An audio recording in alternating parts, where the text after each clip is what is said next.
Hello, my name is Marcus. I'm the compiler of a collection of therapy quotes entitled 1001 Windmills of the Mind. A collection of quotes taken from what's often called the psychodynamic or the psychoanalytic perspective, which long ago, as I understand it, was referred to by some as philosophical medicine, because this perspective seeks to help one to reclaim their feelings, be able to identify their feelings, name their feelings, to express their feelings cleanly by making I statements, to re-own something that we have lost in childhood. So in many of the other videos, I provided some kind of overview of the psychoanalytic perspective. This here right now is part 2. I just completed part 1 of TQ 2516 to 18, and I accidentally hit the stop button. So I'm just going to flow right into where we left off in part 1. So part 1 is really a requirement for this part 2 here. So in part 1 we talked about passive-aggressiveness, where a person feels angry but they express it indirectly, passively, covertly, subtly, vaguely, by confusing people, by being indirect, by being misleading, doing little things that they know will upset people, or they want to create distance from people, or so they express their anger sort of quietly and indirectly by being evasive, being vague, you know. So we covered it pretty much in part 1 here. So I was just, so what do we say in part 1? So part 1, obstructionism. They'll deliberately do things slowly to frustrate you. Okay. So again, the tentative working hypothesis is that they had a very demanding mother, and they could never express their feelings of anger towards the mother. So they have unfinished business with the mother and resentment. Okay. And so when there's trauma, we transfer into the present to see if we can magically get a better past. So the whole world pretty much is seen as a demanding mother. So if anybody in the present has any requests or wishes or requirements of them, they're going to artificially comply and then delay, confuse, postpone, make up excuses, be late, those kinds. So they're going to, they have a variety of tactics. For example, they're going to imply things and deflect, confuse, make things cloudy. So they're a master of hidden mixed messages, all because they want to push back the other person, not do what the other person wants, because they're still angry with the mother. They're still basically saying, no mother, I don't like how you're making me lose my feelings. You're making me squelch my feelings. They want to put a barrier there. They want to put like a resistance there. You see? So that could be, if that's like a permanent part of a person's character, personality, that's called the passive-aggressive pattern. Long ago, it was an official designation in the famous book there called the passive-aggressive personality disorder. But somebody made the comment, if they removed it, it's because it's so widespread, and that's a mistake. We shouldn't remove it. It does appear to be a very genuine, legitimate phenomenon. Yes, everybody engages in it. Healthy people can temporarily use it, but we're talking about like the person just does it 24/7. It's their modus operandi constantly, right?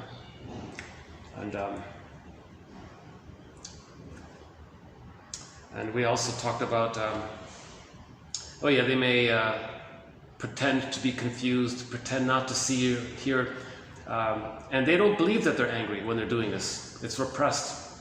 Right? He calls it here sugar-coated hostility, or the angry smile. Right? So in part 1, so we talked about this, and I was just sort of finishing up here with which we'll do now here in part 2. There was a news item in the famous news program called 2020 back in the 90s. I don't know if it's still around. And they did a whole news segment based on a very good self-help book on this topic by the guy Scott Wetzler, W-E-T-Z-L-E-R, Scott. He wrote a book called Something About the Passive-Aggressive Man. That's pretty good. So most of the quotes in part 1 are from Mr. Wetzler here. So I'm going to play you the audio from this TV show. It's better to watch it on YouTube. Just type in Scott Wetzler, W-E-T-Z-L-E-R, passive-aggressive. It's the only entry in there of his. And they show you an actual couple that has this issue. Where the guy was always playing the cat, wanting to avoid, create distance, because the guy himself had a demanding mother. So he married a woman who was kind of demanding herself. Not too bad, but it was just the right amount, he thought, to resist her, to not do what she wants. So the main quote is, I think this one here summarizes it here. I think the summary of it is this one here, by Hutzier and Pinta. The unconscious message of the passive-aggressive client is, quote, I'm not going to give you what you want. So it's very childlike. It's considered a very immature, infantile defense mechanism. Still playing the pouty child. No, still resisting somehow, you see. So they're very pained by what their mother did to them. And they're stuck there, and they want to get out of it somehow, so they want to replay it. So when there's trauma, we repeat it, we replay it again and again and again, thinking we can change the past. We can only no longer be affected by the emotionality of the past when we forgive the parents, engage in the mourning process, build the ego, restore the ego, understand our parents for why this took place, understand the cost involved in still doing such a thing, and those kinds of. So let's just play it here. It's nice and quiet here, so that's why I chose this spot here. It's about, I guess it's about 15 minutes, so not much to show you. So it's just really just mainly audio here. So let's do this here. Okay.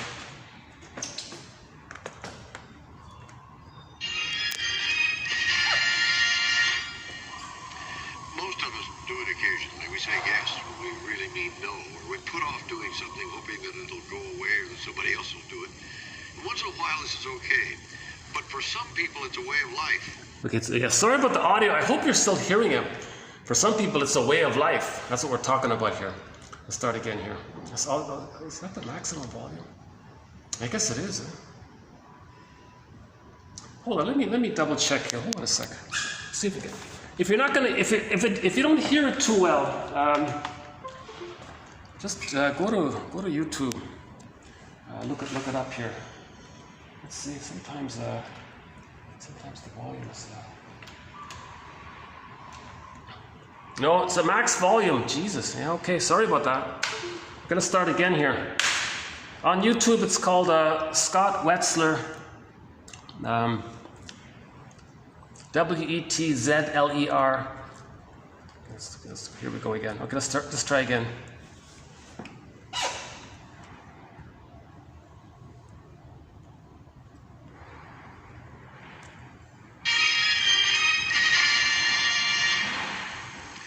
Most of us do it occasionally. We say yes when we really mean no, or we put off doing something hoping that it'll go away or that somebody else will do it. And once in a while this is okay. But for some people, it's a way of life, increasingly so for men. I think you know the type. You might even be living with one. Is he always late? Does he let you make all the decisions and then complain about them? If that sounds familiar, then John Stossel has an eye-opening report. You'll be surprised to learn why men act that way. I haven't been in a place since high school, and I thought it would be a good chance to meet some other adults. Sounds interesting. Some conversations like this in your household? And where exactly are you going? I'm auditioning for a play. Well, this is the first I've heard about it. I told you several times. I think that if you told me, I would remember. I mean, I'm not an idiot. Well, I thought I told you. I'm sorry, honey. That's okay. We're none of us perfect. There's a name for what Homer Simpson's doing here. Psychologists call it passive-aggressive behavior. And they say it's increasing among men. He's the guy who says he's going to call you for a date, but doesn't call you until it's too late to go out. Or it's the husband who claims he forgot to pick up the groceries rather than to tell you he just didn't want to be bothered. Scott Wetzler is chief of psychology at Montefiore Medical Center and author of a new book called Living with the Passive-Aggressive Man. How can someone be both passive and aggressive? Well, it's not that you're passive one moment and aggressive the next. It's a way of expressing your hostility. It's late coming, it's forgetfulness, sulking. It's a disowning of responsibility at the very time you're being hostile. Everything was left up to me. All the decisions. Sometimes a man's passive-aggressive behavior is so unbearable, the woman just gives up, as this woman did. And you have gotten so sick of it, you filed for divorce. Yes. And his response? No response. Just ignored it. And what does he do at home? Does he talk about the divorce? No. What does he do? Just nothing. Just says nothing. What makes a man passive-aggressive? Dr. Wetzler says it grows out of a mixture of fear and anger. Passive-aggressive man sees other people as more powerful than he, fears them and feels he must do what they want him to do. This makes him angry, but he's afraid to show it. So instead he expresses his anger sneakily, indirectly. For example, by being late or forgetting things. Why he feels this way depends on the person. Sometimes, say psychologists, it's because when the man was a child, his mother was very controlling. Some also say it's a response to the women's movement. In the days of macho men, men didn't care what women wanted. Now you're a pig if you behave this way. The passive-aggressive man, however, has gone too far the other way. He fears asserting himself at all. So he hides his anger, while acting perfectly reasonable. I like to think I'm pretty much an easygoing guy. Walter Riddick works as a cook 6 nights a week at this restaurant in Staten Island, New York. He's very passive-aggressive. His wife, Roseanne. She works days, leaving home before he gets up, so she can take the ferry to Manhattan, where she works as an assistant office manager. The Riddicks agreed to let us spend a few days with them, because Roseanne wanted us to see how difficult it is to live with a passive-aggressive man. Because Walter works at night, I'm in the daytime, I have to rely on asking him to do things for me. A lot of times he doesn't. But he'll use an excuse. It wasn't tolerable for this. I want to see One thing that's been on Walter's list for months is sheetrocking the bathroom. He's got a good start there. And that's where it all is. Walter promised he'd have this done by last Christmas. So how come you don't do it? I guess I just have no excuse. Putting things off is a common indicator of passive aggression. It's a way of expressing anger without really saying you're angry. So is being chronically late. She says you're always late. Is it true? I know where that story is. She was late in your wedding. Everybody was there. Walter and his brother. And what time did we get there? About 10 minutes before we walked down the aisle. 20 minutes before we were supposed to be there. Long enough for his mother to cry and my mother to keep saying, I know he's coming because he's cold. Does this make Walter passive-aggressive? Well, let's watch some more. Today's Tuesday, Walter's only day off. He's not a selfish guy. He's a wonderful parent, spending lots of time doting on his son, Ian. And once Ian's at school, Walter does lots of household chores. It's only when Roseanne asks him to do something that the passive-aggressive behavior comes out. Yeah, that's gonna be hard to do. I'll have to call you back. If I'm out and I get tied up late, I'm real bad about not calling. Let me go then, and I'll try to call you later if I get a chance. You don't say you'll call her, you'll say, I'll try to call you. Yeah. That's what he said. I don't like having to call her every time I turn around. So why don't you just say, I'm not going to call you? Well, that's not what she wants to hear. Wetzler says this slippery inability to be direct is what passive aggression is all about. Now it's Tuesday evening. Here you go. Hold on to that rail.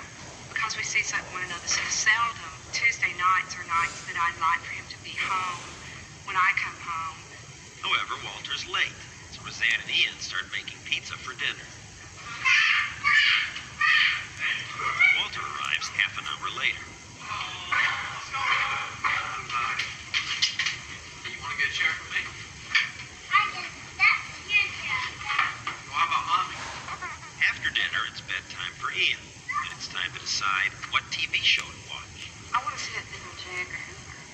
Walter has something else in mind. What is it? That's, that helicopter thing. Blue Thunder. That's not much. Well, I'm sorry. What do they end up watching?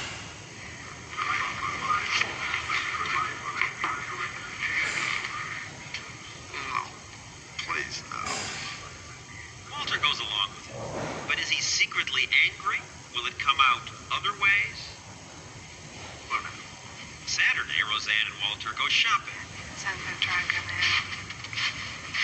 what you do? Walter's testy. Sometimes he won't even walk with her. Free walks behind her. Where you going? Did you need any screws to mount that thing on the wall? No, I don't. Are you gonna put it on the wall? One of these days. He seems to be angry, but he won't say so directly. Instead, he's more like a sulking child. I'm not going to eat pizza. Well, what are you gonna eat? Well, I don't know, Roseanne. I'm going to eat pizza every day. Walter doesn't want pizza, but he doesn't make his own suggestion. Instead, he's just nasty. We talked about that, hon? Therapy break? Yeah, I heard you. Yeah, here she. And his nastiness doesn't get him what he wants. They still end up at the pizza shop. I'll deal with it. We show Dr. Wetzler some of what we taped. Yeah, here she. He's not very nice on this shopping trip. He's sulking. Sulking is a classic passive aggression. It would be healthier if he screamed. It would be healthier if he could be more direct and constructive about it. So is Walter passive-aggressive? Well, it's not really fair to generalize from such a small segment, but given that, I can point to his grumbling dissatisfaction, his feeling that she's always in control and he has no rights, and his inability to speak about that, to assert himself. It's classically passive-aggressive. But she plays a part in this too, It's right? a two-person relationship. What's her in this part? case. She plays into it by ordering him around. Dr. Wetzler says some women are drawn to men like this. Some unknowingly encourage this kind of behavior. I call one type of person the victim who's always let these guys take advantage of them. Well, honey, Like Marge Simpson. I'm sorry, honey. That's okay. Now, Roseanne isn't like that. Not into this. It's your job. She seems to be what in your book you call the manager type. Yes. She says, I'm watching J. Edgar. She doesn't say, I want to watch it. Let's talk about what would you like to watch. She just announced it in a very controlled way.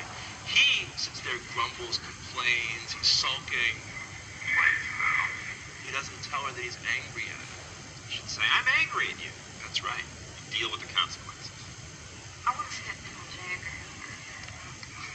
We showed Walter and Roseanne our tape. Mention J. Edgar Hoover. I guess I can take him from the TV. Yeah, I guess. He says, please no. And you end up watching Hoover. She's gotten better about what I want to watch on my day off. She's She's gotten better about. letting me select what we get to watch. Say like on Saturday mornings or Letting you select. yeah, that's about the size of it. So then you pay her back by being kind of mean. The way you talk to her. You don't get angry at her, but you say, I don't eat pizza every day. And here, kid, why don't you go to work for the National Weather Service? I can be snappy. Oh, yeah. what the psychologist would say is, this is what you're doing instead of saying what you really feel, which is that you don't want to be bossed around. You know, I could just go live in a separate room, too. Why not say no to her when she's asking you think too much? Well, gotta just let her have her way. Rather But than- she doesn't get her way then because you don't do it. If you just said, I'm not going to do them, would she leave you? Would she scream at you? What would happen? No, but she probably would quit asking. So why don't you do it? Well, it might hurt her feelings.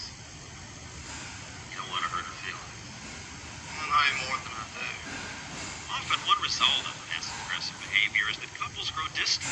She to avoid his aggravating her, he to avoid arguments. Do you mind that you don't have lots of time together? It bothers me sometimes more than Walter? him. Well, not so much. I've had a lot of time with her already, and I think it's That sounds sometimes great. it's less that I have to listen to, I suppose. The problem in this couple, I think, at least from the bit you show here, is the conversations that aren't held between them. This is a good example of how passive aggression doesn't necessarily have to lead to divorce or separation necessarily, but it spoils and hurts a relationship which might have better potential.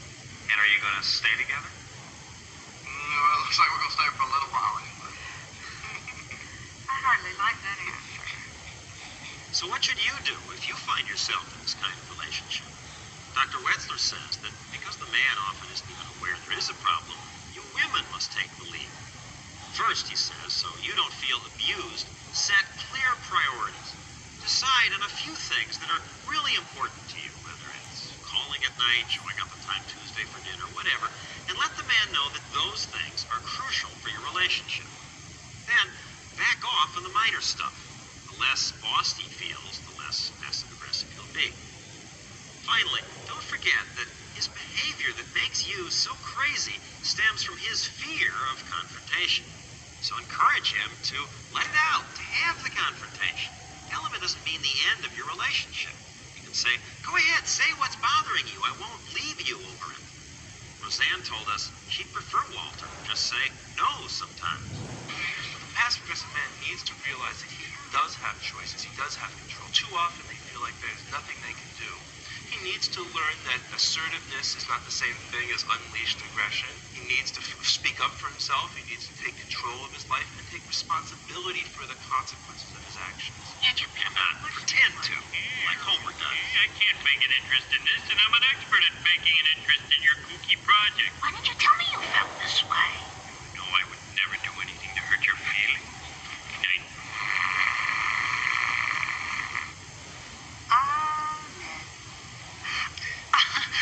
Women do this Women, too. yeah.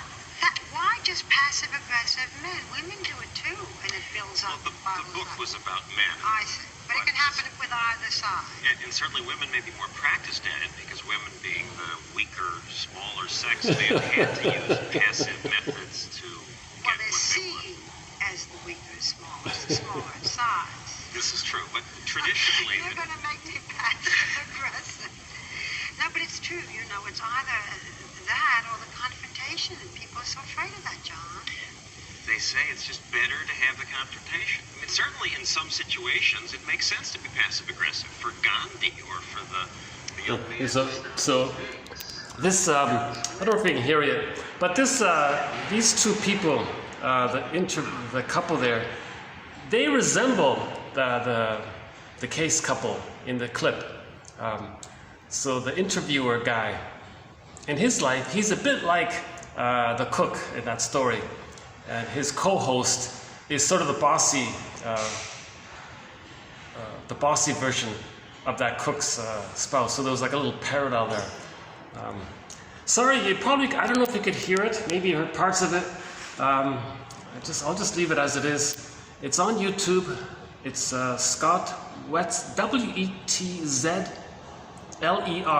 Scott, and then 2020, the show 2020. So yeah, it's boiling here. Let's go back down to the outside part here. Hold on a sec. Let's finish up here. Okay, so in the last video, we had some quotes from Joan Lachkar on passive-aggressiveness. And in this video, so we have quotes from the Longs and Wetzler here, and a couple of other ones. So,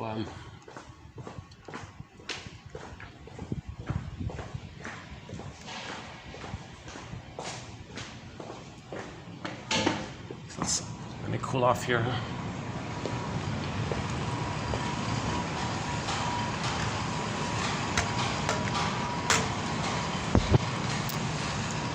I think if one were to read these quotes, it might make one See, it's possible a dream will come up, because these quotes might remind you of somebody in your life who's like this. See, and you might get a. That's good, because you're feeling, you're processing what you never felt. So, if these quotes bring up a dream, that's helpful, right? So dreams means we're trying to feel what we didn't get a chance to feel during the time, and to be aware of what's important and what we didn't feel and that we're trying to feel. So, it's interesting that the whole book was called Passive-Aggressive Man, because it does seem more common with women. And his point at the end there was, because traditionally, for thousands of years, women were put in that place. Women learned to express their anger in covert ways, hence their mysteriousness. But he made a good point in that clip there. Just say to your partner or your friend, look, if you express your anger, it's not going to mean the end of the relationship. We can handle it. Right? It's intimacy. We're getting to know each other. Right? So it's called making I statements. It's all about making I statements. The two people need to make I statements. That couple they showed, no way they're going to last. That's a real couple, right? It didn't look like that would last. That guy is long gone. He's enraged at his mother. He sees his mother onto his bossy wife, and he's just plotting and waiting for him to feel confident enough to be on his own. Because if he's on his own, you see, then he feels immense abandonment. You see, so I think the passive-aggressive has some overlap with the schizoid pattern. The schizoid pattern, they always keep distance, but they don't want to go too far because they'll have feelings of abandonment. They'll be triggered of how the mother abandoned them. So they don't want to go too far back, too distant. So they step closer. But the moment they step closer, they're triggered of how demanding and impinging the mother was. So they step back. But when they step back, they're afraid of being abandoned. So they step forward and they're afraid of being engulfed. So they're constantly doing this oscillating thing. One metaphor is the chair in the therapy room. Imagine the joke was, imagine the client in the therapy room sitting in a chair, and the whole hour he's shuffling the chair forward and back. That's all he's doing. Masterson said, well, the first thing to do is to get him to stop shuffling his chair. Help him find a medium spot, I guess. But he never can find it because he always feels one or the other, that kind of thing. So it does seem like there's some overlap. The passive-aggressiveness is a general term. It applies to all types, everywhere, men, female, healthy, unhealthy. It's a very broad category. But specifically as a personality disorder of the self, when it's chronic, when they're constantly like that, they're enjoying power over others by being the puppet master. You see? It's a disturbing idea, right? For someone to have to be like that. I feel sorry for them, I guess.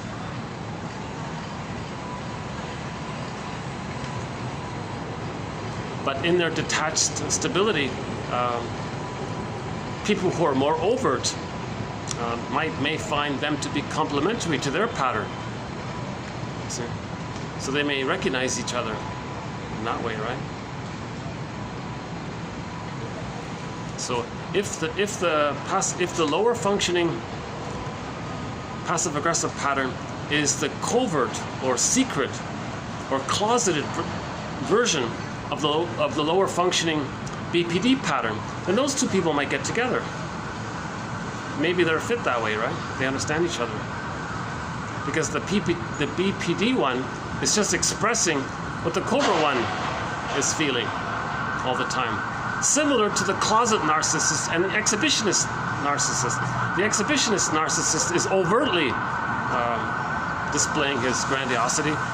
The closeted one just basks in their glory. Likewise, the passive-aggressive one may bask in the dramatic, angry expressions of their partner, kind of thing. So the extroverted one becomes the proxy for the introverted version. Now the higher functioning, so of course the higher functioning passive-aggressive pattern would be healthier than the lower functioning BPD pattern, for sure, right? Likewise, a higher functioning BPD pattern would be healthier than the lower functioning passive-aggressive pattern. The lower functioning passive-aggressive pattern, oh my God, they know how to make, they're the crazy makers.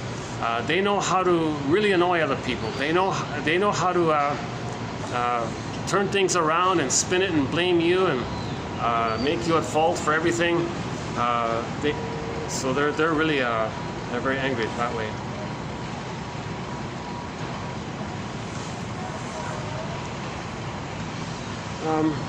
Should we do the? Actually, you know what? We have a few. Got some time here. Let's dig up the honorable mention pile. So in 1001 Windmills of the Mind, roughly half of the quotes are sort of honorable mention.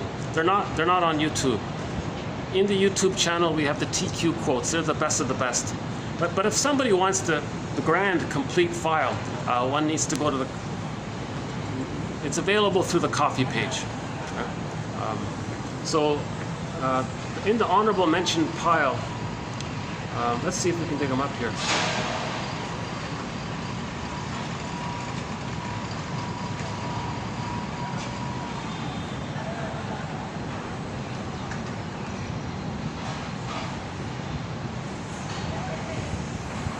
Oh yeah, okay. So these quotes are honorable mention.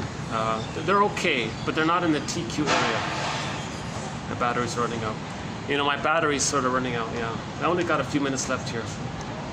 Passive aggressiveness as a defense and as a character trait. You know what? Let's hold on a second. Let's do this. Let's get my. Well, they took my bag. Oh my goodness. My cord is, so I have to push it. Anytime I leave something, a bag behind, the staff always takes it. I keep forgetting it, so I can't plug it in. Okay, let's just finish this. Yeah, that's a little annoying, yeah. I've had quite a day today with the rain and the tech issues and all this. Okay. Passive aggression implies passive hostility. He thinks that's more clear. Passive hostility. She gave him the silent treatment. An example of passive aggressiveness. Ignoring him. It can be a defense mechanism for a situation, or it can be a character trait. That's his point here. Oh, victims of the plunder system. It may look like that they're passive aggressive, but they're just in response to the situation. They may not be that normally. Clients, students, they don't want to do their homework, or they do it in a useless way. That's passive aggressive. Or the homeless guy. Of course, most times it's legitimate, but sometimes maybe the guy just says, I don't want to participate, so you'd rather be, that's a passive aggressive. The unconscious message of the passive-aggressive client is, well, we did that one. I'm not going to give you what you want. Sarcasm may also represent a passive-aggressive motivation of attack on others. What else? The honorable mention. Failure, deliberate failure to return calls. Doesn't attend team meetings.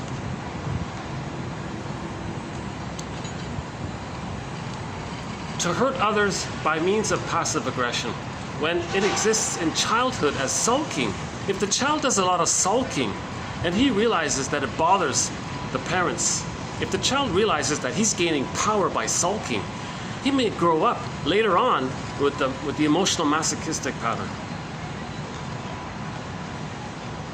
Sit down strike. Yeah, he mentioned the Gandhi example, right, or something. He says that some protests are like that.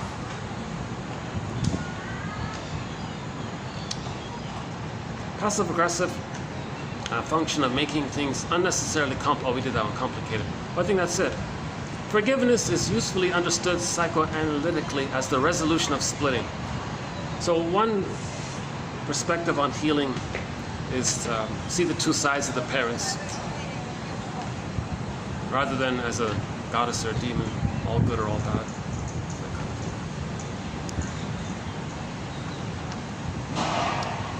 And I won't do yesterday's one. Or should we do yesterday's one? Hold on a second. We're on my latch car.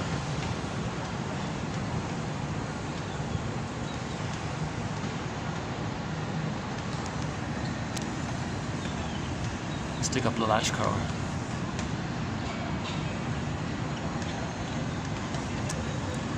Okay, latch car.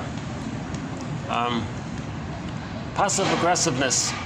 Passive-aggressives don't know how to make I statements. They insidiously provoke their partners to make them the angry ones. The passive-aggressive bonds through displacing responsibility and creating anger and frustration in their partner through projective identification, an unconscious process of communication of intolerable feelings translocated in the object.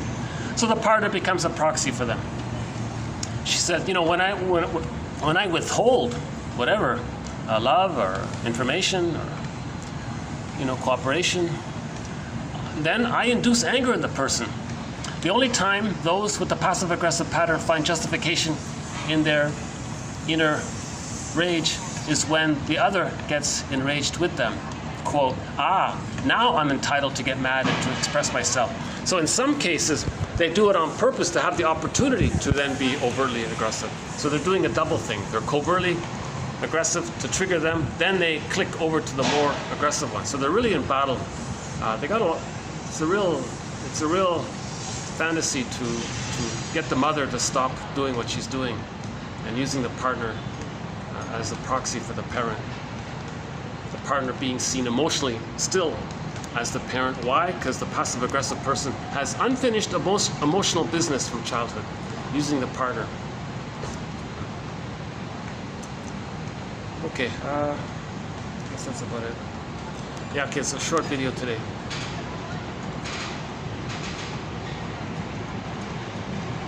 Hayfield, let's pick a song here.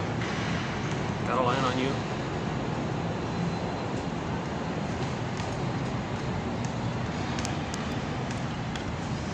Let's see if we can find a song we haven't played in a while here. Oh yeah, I guess today, I think was that Call of the Moose? We played that last time.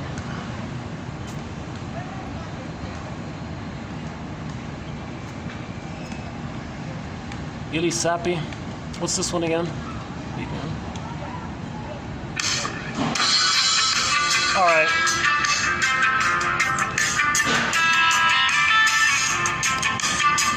Illy Sappy from her album Traveling Love.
passive aggressives. They'll lead people on. Yeah.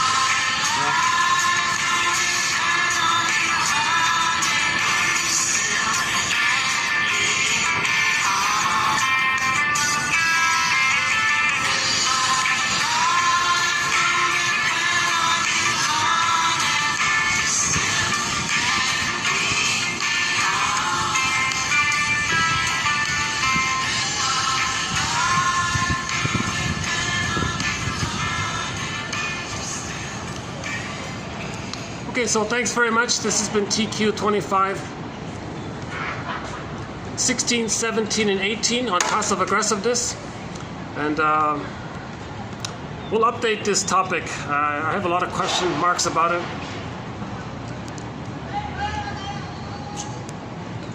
It's socially acceptable. Right? It's a socially acceptable way to express anger. But who are they angry at? Who are they really angry at? See, they're projecting the demanding mother onto others in the present. See? And if that guy in the clip, the news program 2020, that guy was attracted to a bossy. She was a manager in office. She was attracted to a bossy woman, ordered him around and all that, because it reminded him of his mother. Now he thinks, oh, good. Now I have unfinished business with my mother, which he'll engage in using the partner as a proxy for the parent. So he's going to try to master his art of passive aggressiveness and just really reach a point where it's ineffective. Then he might leave the relationship. See, as long as he gets the response of being able to interrupt, disrupt, annoy the other, not to the point where she leaves. Now, when he's ready, I think my theory is when he's ready to leave, he'll just goad her to make the decision because he's passive aggressive. He won't be assertive. Right? Dysfunctional marriages, they got to make I statements. Now, he said in that interview, he said passive aggressiveness just means you're missing out on enjoying a happy marriage. You can save your marriage. Just learn how to make I statements. Just be aware of it.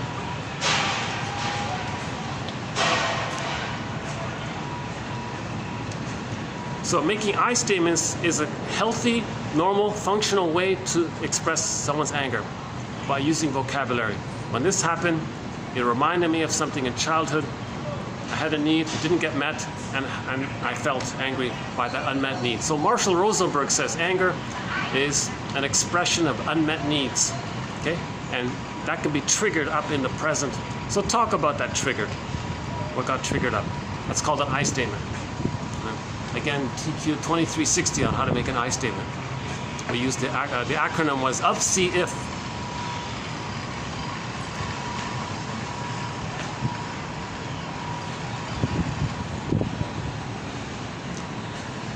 Well, anything else here? Yeah, it's on my mind that they took my bag. Jesus, I was just away for 15 minutes and they took my bag. It's going to take me an hour to get it back. You see, here's a good example of passive aggressiveness. Let's say the guy takes my bag and I try to get it back. Oh, go check with that person or go check, and they might have fun with that. Right? No, maybe not. No, that's not true. They're pretty good. No, they're pretty good. Now, this hotel has been very friendly. All of the videos, almost all of the videos during the past 5 months have been done throughout three hotels. This one I'm in here, that black and gray one, and another one close to it. I don't see it here. Listen. Oh yeah, there it is. Yeah, there it is there. Yeah, the two. Yeah, there it is there. That silver one on the left side, and that black and gray one, and this one here that I'm in. And in each hotel there are different spots. This is my second time here at the Smokers Point here. So I think for the time being I may have to use this. Peak tourist season. lots of conferences and meetings. I'm amazed at how people are so reactive to the rain. It stopped raining and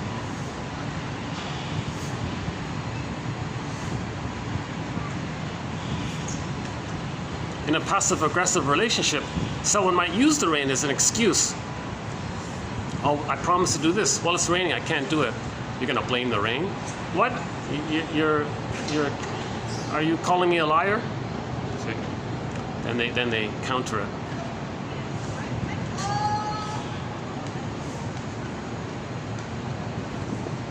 One example was the person would be stood up. So the husband would say, well, I'll meet you at this place at this time. And the wife just wouldn't bother showing up or calling. She just wouldn't even bother to leave a message or something. That's passive-aggressive, right? If they come late, they don't even say anything about it. You know, you're half an hour late, you could have left a message. You arrived a half an hour late, you could have said something about it. Are you saying I did something wrong? Are you blaming me? Oh, no, I'm not blaming you. Are you complaining about me? Oh my God, no, I didn't mean, I was triggered when you came a half hour late. I was triggered because when I was a child, I was left waiting and my mother didn't pick me up at the kindergarten and I was scared. So some of those feelings came up by your behavior. I want to share my vulnerability with you. That action was a trigger for me. Now, if she says, well, I don't know what you're talking about, that's your problem. Okay, that marriage is in trouble, you see. Because if someone makes an I statement about how they felt in childhood, honestly, it's cleanly, that's an act of intimacy. But the partner being triggered by another person's I statement, then they need to make an I statement. Okay, when you made your I statement, it reminded me when I was a child and I tried to say something honestly and I got shamed for it. So you saying it reminds me of how there were times in my childhood when I wanted to say something honestly like the way you just did, and it reminded me of what happened to me when I tried to honestly express my feelings. So I felt very angry by it. So when you made your I statement, that got triggered, and hence I was angry at you, and then my knee-jerk, reflexive, self-protective response was to shame you for it. So I apologize for that way. Right? So she makes an I, so that's good. The two people can make I statements, and they learn, and they both raise consciousness. So marriage can be a healing path, right? A psychological, spiritual healing path. All they got to do is make I statements. They both chose each other because both reminded both of one of the parents, and they're both trying to recreate each other's childhoods in the marriage. So there's a conflict there.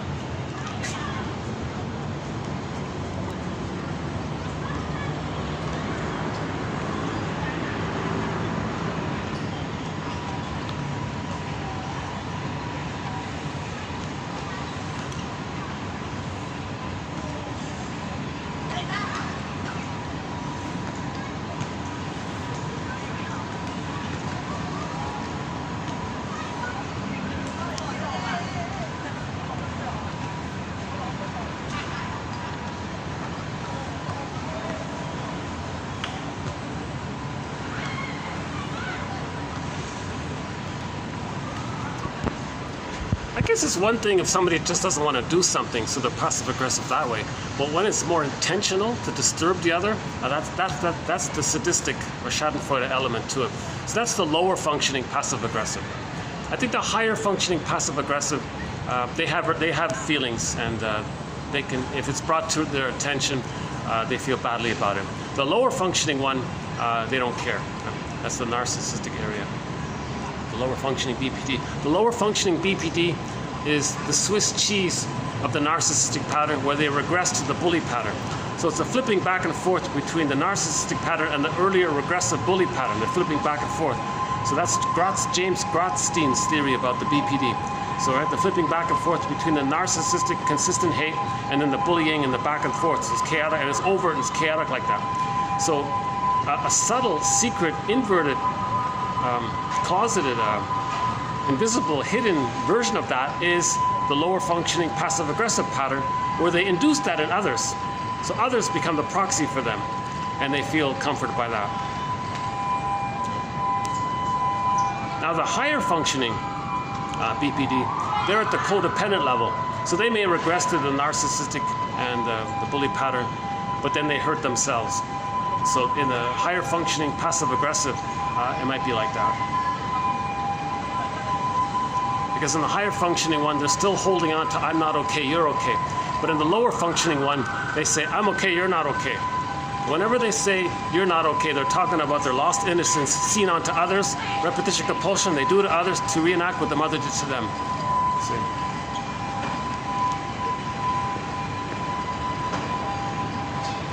Well, just as these gentlemen and maybe some ladies are building that building, you know, and when it's complete, it's going to house people.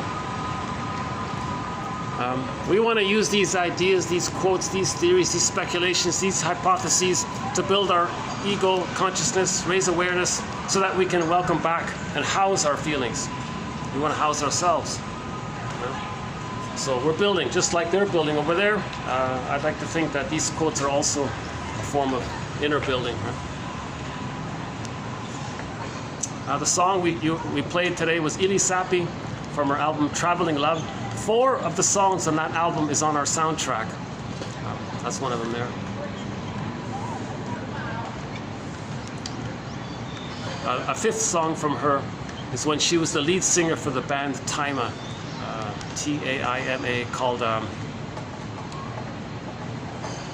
what's it called here? It's the one sung in English, that one there. All of the rest, I think, are sung in Inuktitut, the first language.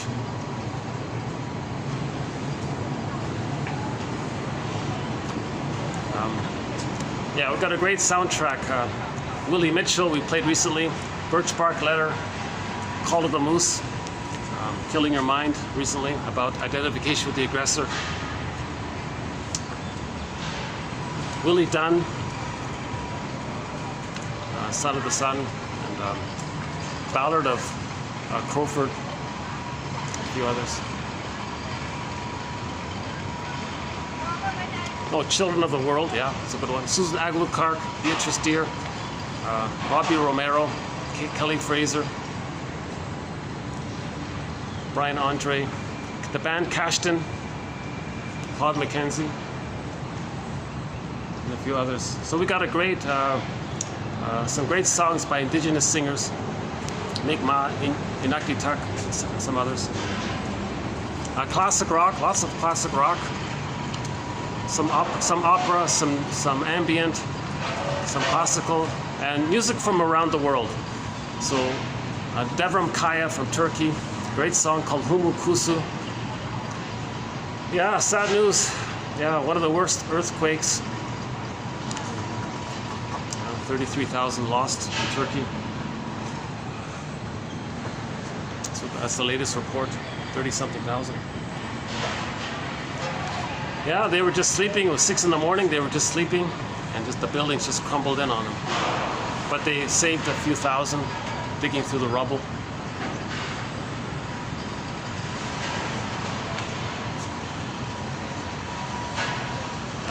We don't specifically talk about the plunder system, but in our thread on prejudice, we do touch on the plunder system because it contributes to prejudice. So that's a whole topic there. So yeah, one of our major threads is prejudice. Over 50 threads now. Prejudice is a key one. And we mentioned some of the others in part 1. Okay, I think I'll just leave it here for today. And I'll see you in the next video.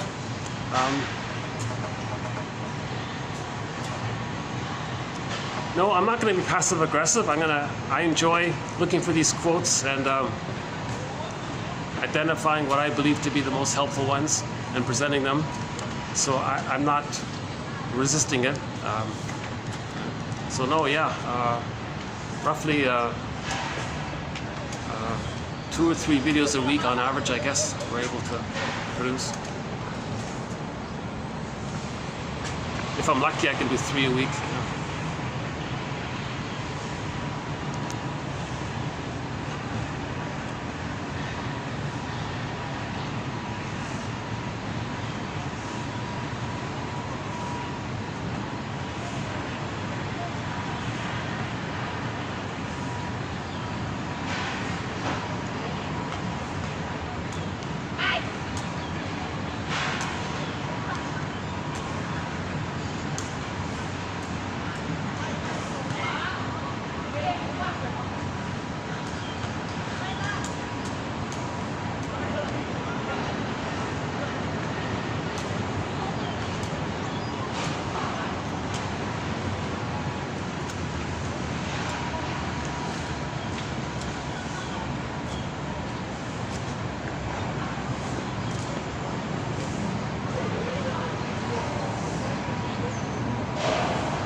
yeah.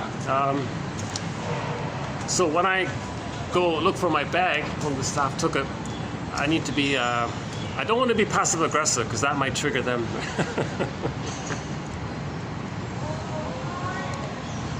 And then I might get. It'll go back. It could go back and forth, right? If someone's passive aggressive, another person might respond by being passive aggressive, and then it goes back and forth like that.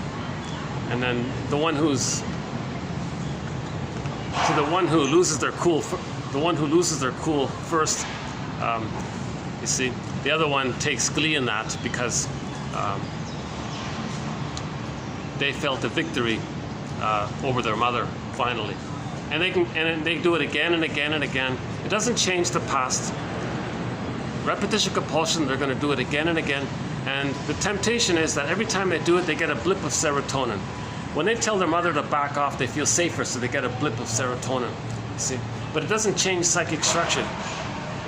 It doesn't lay down the neural networking needed during the nursery time, where the baby has the experience of the mother soothing the baby's distress. Okay, so human connections lead to neural connections. If the baby's distressed, the mother picks it up. Baby is soothed by the mother's loving response. The neural networking gets laid down during the first year as the brain is so malleable and it's expanding quickly. It expands in reference to the interaction with the mother. So the wiring gets laid down.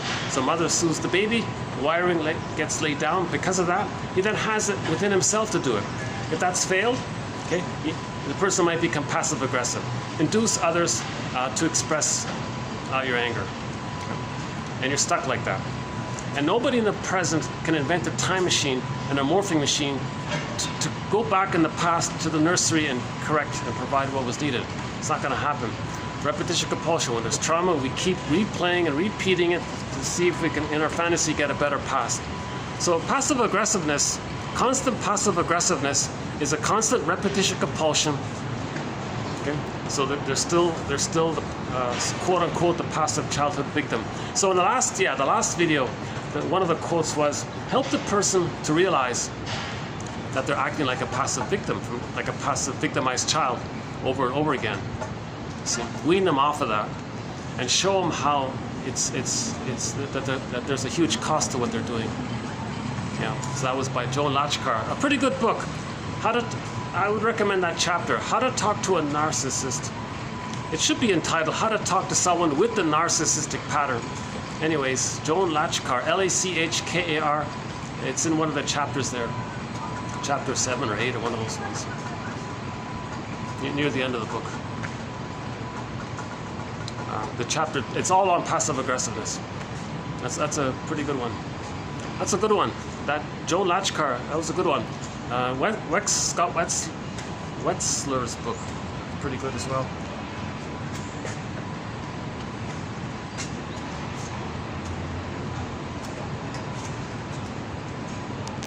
Anything else here?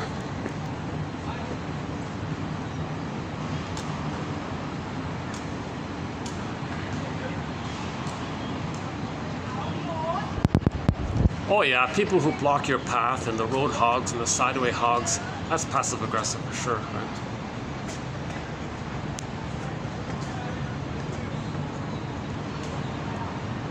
You know, maybe if one, let's say in the volleyball, oh that's basketball. So let's say in a basketball game, let's say one friend is angry at their other friend. They pass the ball to their friend on purpose in a way to make it difficult for him to catch it. See, so that's passive aggressive. He could have passed it cleanly, but he purposely passed it in a way that would make it harder for his friend to catch the ball. So he got a little gleeful moment there. So he was angry at his friend, and he expressed it in that passive, subtle way. And he can't call him out on it. If the friend says, "Did you do that on purpose? What? Are you paranoid?" And he might shame him for the accusation. Blasphemy. How could you say such a thing? I'm such a good player. Do you think I'm not a good? And then he guilt trips him for his response. Oh boy. See, passive aggressive. Underappreciated topic. Underappreciated topic. That example we had from, was it 2 years ago, about the salt? I sort of remember that.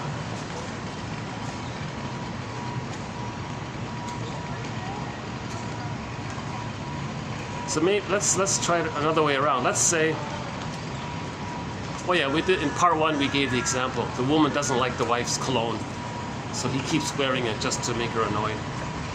He pretend, oh, I forgot. Did you say you didn't like it? Oh, really? Okay, I won't wear it anymore. Next day he still does it. Oh, I forgot. But unconsciously, okay. I think I'm being a little repetitive here.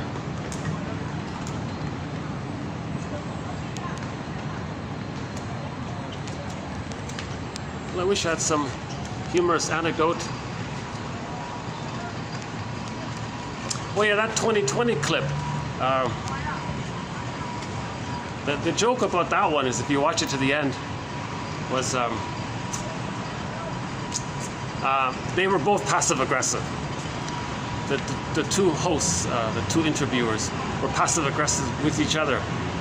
So the woman, the aggressive, bossy woman, said to the guy, "Is it okay now if we end this? If we end the program now? Is it okay?" Like she was being sarcastic and passive-aggressive. So he just had the fantasy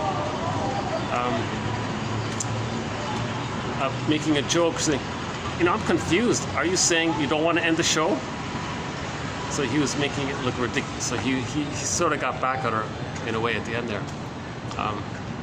So they were both passive aggressive towards each other, and that was the humorous element at the end. And that was an interesting show, because that interviewer guy, you might think he's pretty sort of direct in his speech and all that, a little bit aggressive, but when he meets up with a more bossy person than himself, he becomes passive aggressive. So, but maybe in his life, no, I know nothing about that guy. So here's a question: between your mother and father, who's more passive aggressive? Who expresses anger more covertly?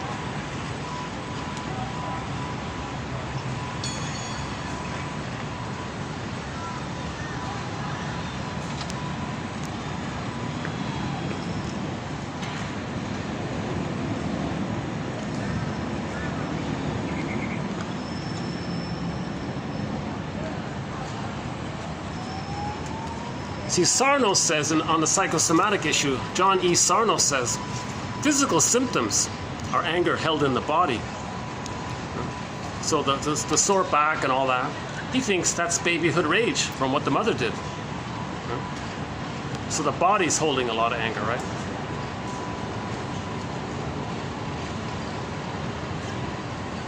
So parents have to teach their children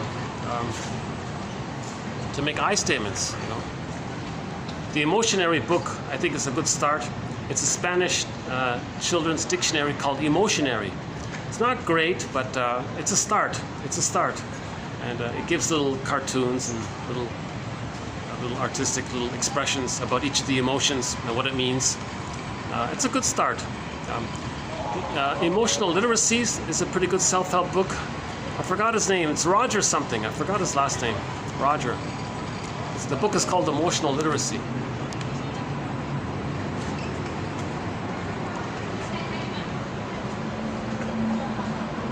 Yeah, Marshall Rosenberg's famous book called NBC, or the Language of Life. He constantly drills in this point that of the link between feelings and needs. Just make that link. When you're feeling something, if it's an unpleasant feeling, well, that's an expression of an unmet need. Name the need. You'll calm down. It doesn't cure you, but at least you'll calm down. Now, if you have a pleasant feeling, that means a need got met. Now, we're not talking about psychic structure or these kinds of things. It's just a Band-Aid, but it's a helpful Band-Aid. So whenever you're triggered, just okay, this is from childhood. Okay, what unmet need was there? What did the person need as a child that didn't get met? That's now being evoked in the present. See, and just name that need. Okay, well, now you know what's going on. Okay. So it's helpful that way. It's a good practice. It's like a meditation almost, I guess. And you want to make it a habit. Yeah.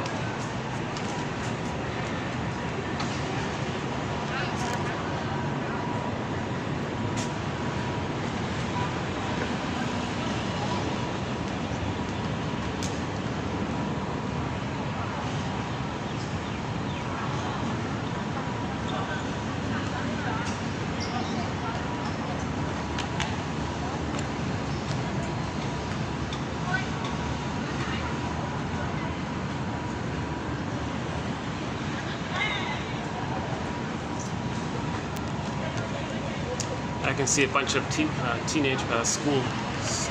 There's a high school near here. So it reminds me, yeah, not wanting to do your homework.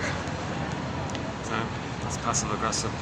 You don't like the teacher, you don't like the assignment, you don't like the topic, so you do it half-heartedly.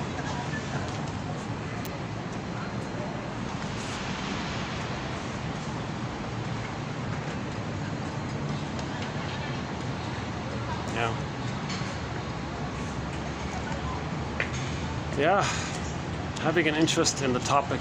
Yeah.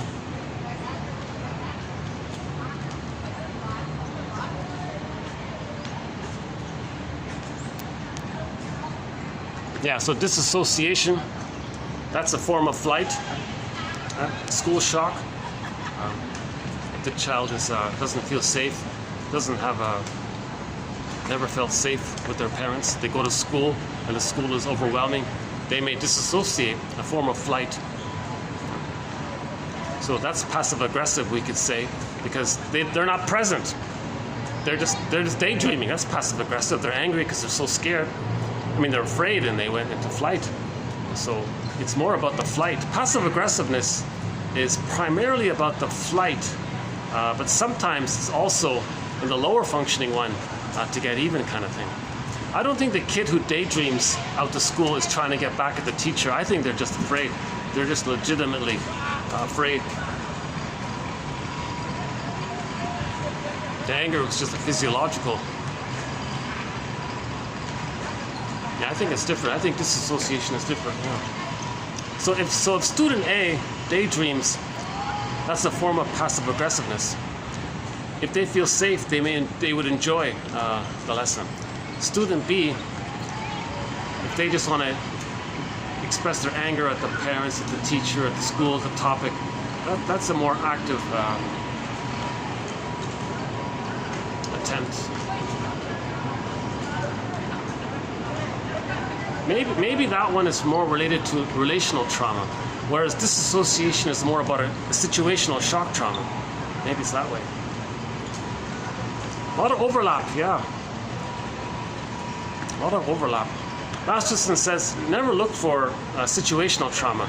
Just work on building the ego, and then feelings can come out spontaneously on its own. We don't look for memories. We just make it safe for memories to come up.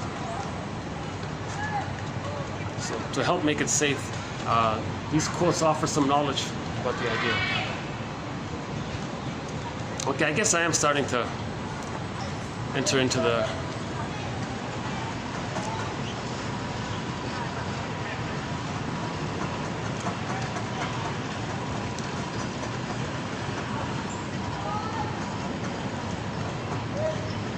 I guess it is a bit of a vanity project. I want to make sure I end on a happy, friendly note. Then I feel like I did a good job with my video.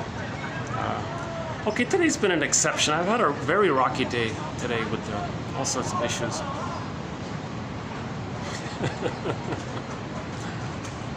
Ironically, I thought, oh, this will be good. It's raining. That means venues will be available. Nobody will be around. It's quite the opposite. Oh my God.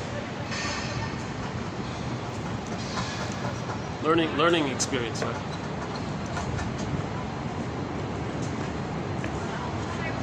Okay, one last look here.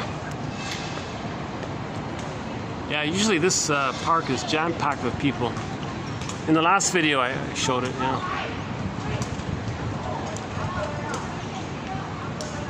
I love the cats that run around in this place. They're great. I love the cats here.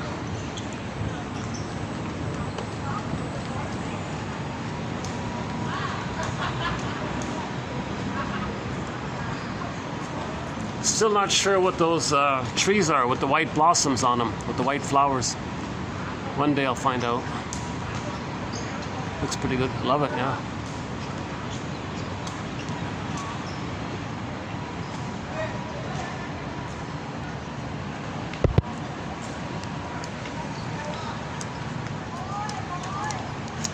Okay, one of the quotes there in part one was the guy was being a little humorous. He said, "Oh, really? The passive-aggressive personality disorder used to be like an official entry in that famous DSM book, right? And they took it out.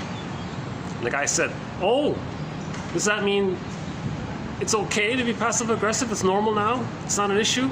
There's nothing wrong with being like this?" I agree with him. It's a definite entry. It's a definite pattern.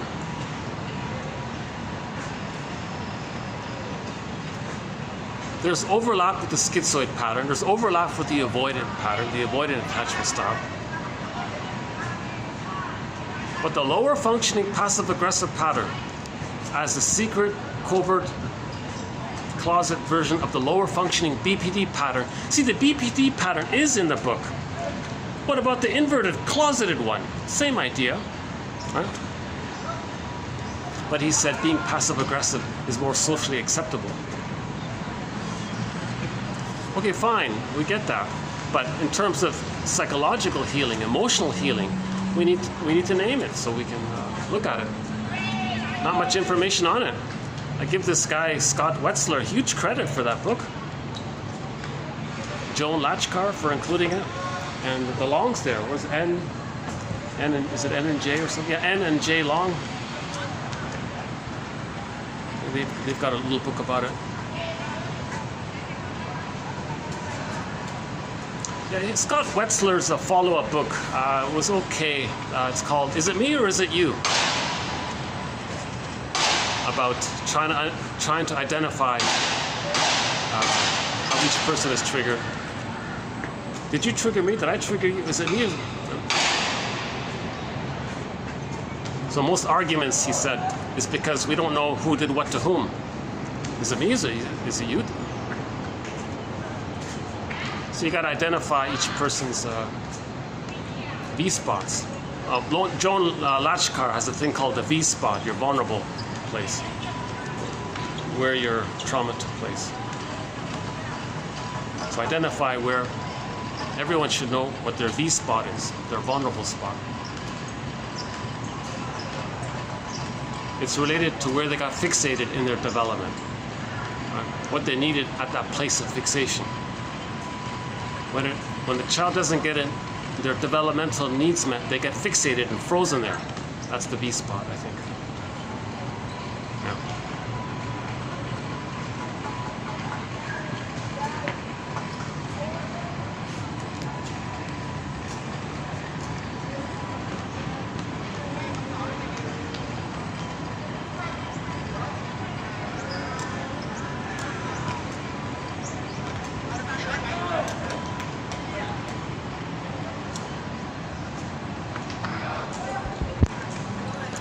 Well, okay, this time I'll really hit the stop button for today. So, thanks very much. This has been part 2 of 2 of TQ 24, 25, 16, 17, and 18.